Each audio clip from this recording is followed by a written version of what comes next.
ఆ కుమ్మరించినటువంటి ఆత్మలో ఒక పాలు నిర్ణయిస్తే 70 మంది మీదికి వచ్చింది. అంటే అంతమంది మీదికి వచ్చినటువంటి ఆత్మ ఒకడి మీదనే ఉంచాడు. ఆ ఒకడెవరో కాదు, దైవజనుడు ప్రవక్తయగు మోషే.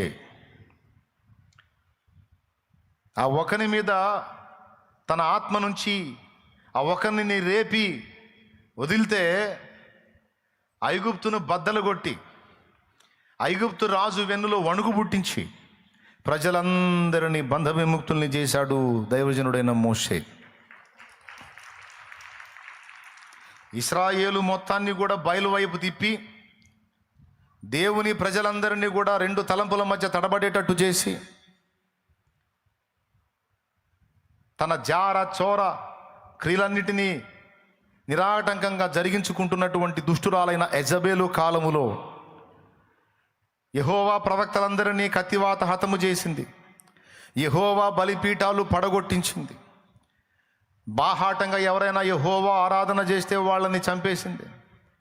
ఓబద్యా అనేటువంటి భక్తిపరుడు యెహోవా ప్రవక్తలను గుహలో 100 మందిని ఉంచి వాళ్లకు రహస్యంగా ఆహారం అందిస్తూ వాళ్ళని కాపాడుకున్నాడు.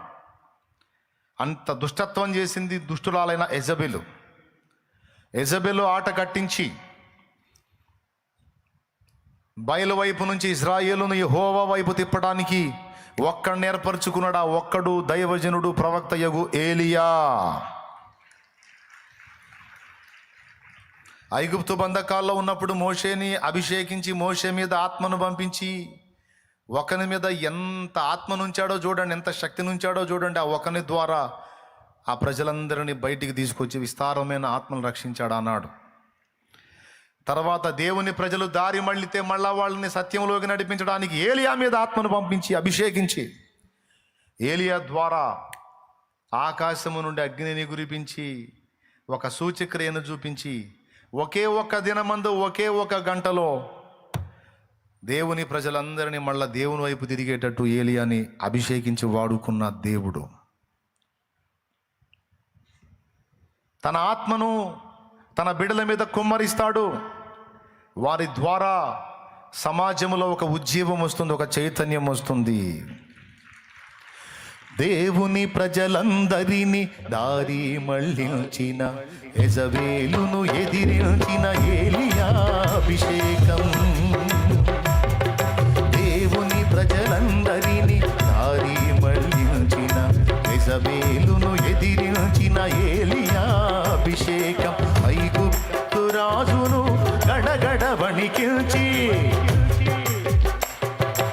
ఐగుప్తు రాజును గడగడ వణికించి తన వారిని విడిపించిన మోషే అభిషేకం. తన వారిని విడిపించిన మోషే అభిషేకం. హల్లెలూయా హల్లెలూయా హల్లెలూయా హల్లెలూయా హల్లెలూయా హల్లెలూయా ఆరాధన.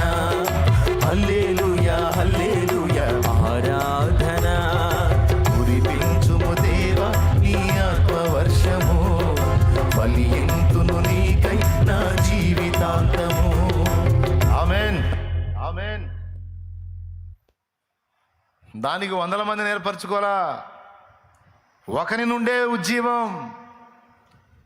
అయితే ఆశ్చర్యం ఏంటంటే అంత్య దినములలో ఒక మోషే కాదు, ఒక ఏలియా కాదు, మోషేల గుంపు ఏలియాల గుంపు లేవబోతుంది. అది కొడితే గట్టిగా సంతోషంగా.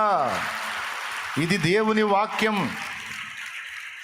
దేవుని వాక్యం, దేవుని ప్రవచనం. ఇది అంత్య దినములలో కడవరి వాన కాలమున ఆత్మ కుమ్మరింపబడినప్పుడు ఒక ఏలియా కాదు, సత్య విషయమై రోషం కలిగిన ఒక పెద్ద ఏలియాల సమూహమే లెగుస్తుంది. ఆ గుంపులో స్త్రీలు ఉంటారు, పురుషులు ఉంటారు, ఏలియమ్మలు ఉంటారు, ఏలియాలు కూడా ఉంటారు, లేడీస్ కూడా వస్తారు. క్రీస్తు యేసునందు స్త్రీ అనియు పురుషుడనియు గ్రీసు దేశస్థుడనియు సిథేనుడనియు యూదుడనియు భేదము లేదన్నాడు. కాబట్టి అంత్యకాల ఉజ్జీవంలో స్త్రీలు పురుషులు మొత్తం లెగుస్తారు. ఏలియాల గుంపు మోషేల గుంపు లెగుస్తుంది.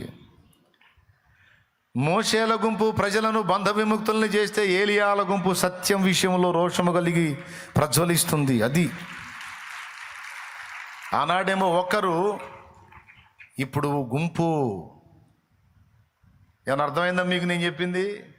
నాడు ఒక్కరే మోషే, నాడు ఒక్కడే ఏలియా, నేడు గుంపు. సత్య విషయమై రోషం కలిగిన గుంపు, వాక్య విషయమై రోషం కలిగిన గుంపు, ఆత్మల విషయమై భారం కలిగిన గుంపు. దేవుడు లేవనెత్తుకుంటున్నాడు. ఎవరి మీదకైతే దేవుడు తన ఆత్మను పంపాడో వాడిని గుంట తీసి పూడిసిపెట్టినా ఉండడు, రాళ్ల కిందేసి కప్పిపెట్టినా ఉండడు, మొత్తం బద్దలు చేసుకొని బయటకు వస్తాడు. ఆడ మనిషి మగ మనిషి అందరూ పరిగెత్తుతారు. నువ్వు ఉండమన్న చాటు ఉంటలేదు, ఏందిరా అంటే ఆగట్లేదురా నా అభిషేకం అని లెగుస్తారు. ఆత్మ దావీదు మీదికి వచ్చెను, సింహమును చీల్చి అవతల పడేసెను. సంసోను మీదికి ఆత్మ వచ్చెను, సింహమును ఒక మేకపిల్లను చీల్చినట్టు చీల్చి పడేసెను. దావీదు మీదికి ఆత్మ వచ్చెను, గొలియాతుకి ఎదురుపోయాను. అంతే, ఆత్మ వచ్చిందంటే ఇంకా ఎవడి మాట పట్టించుకోరు. పరిశుద్ధాత్మతో నింపబడితే ఇక సావా బతుక మేలా కీడ ఏం పట్టావు, వెళ్ళిపోతారు. యుద్ధ భూమిలోకి వెళ్ళిపోతారు. రణమునకి ఇక భయము లేదు, పిరిగితనం అన్న ఛాయే లేదు, కనబడదు. అభిషేకపు ప్రభావం అది. అక్కడ ఇశ్రాయేలు సైన్యం చాలామంది ఉన్నారు, అందరూ గొలియాతును చూసి దడుచుకొని పరిగెత్తారు.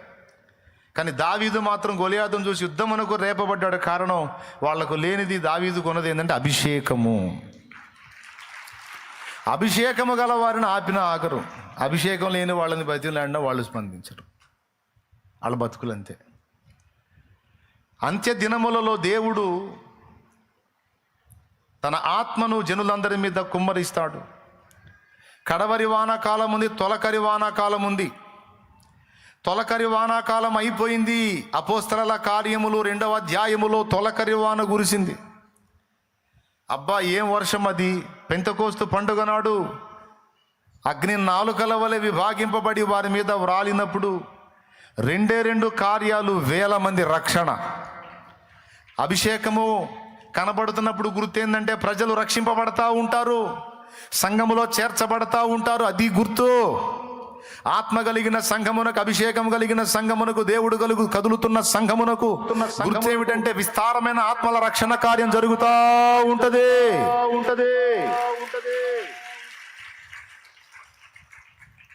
ఆ ఉజ్జీవం అనేది ఆనాడు జరిగింది. తొలకరి వర్షము కురిసినప్పుడు